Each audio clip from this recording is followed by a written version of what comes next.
Magandang umaga, ngayon po ay araw ng Miyerkules, April 10, 2024. Narito po muli ang update sa lagay ng panahon. Ayon sa Pag-asa, easterlies ang nakakaapekto sa ating bansa sa kasalukuyan. Ito po ay mainit na hangin na nagmumula sa dagat Pasipiko. Walang bagyo o low pressure area na namamataan ngayon sa loob at labas ng PAR na maaring makaapekto sa ating bansa.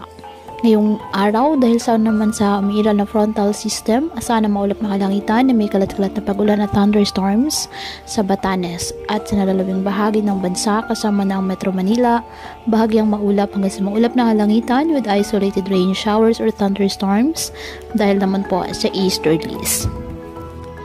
Kaya patuloy pa rin po natin na pinag-iingat ang ating mga kababayan sa banta pa rin ng mga pagbaha at pag-uho ng lupa, lalo na kapag may malalakas na ulan. At ugaliin po na magdala palagi ng payong o kahit anong panangga sa ulan o kaya naman sa init ng araw kapag lalabas po ng ating mga tahanan. At yan po muna ang update sa lagay ng panahon ngayong araw. Muli patuloy po tayo na mag-ingat at palaging tandaan, God loves. Stay safe and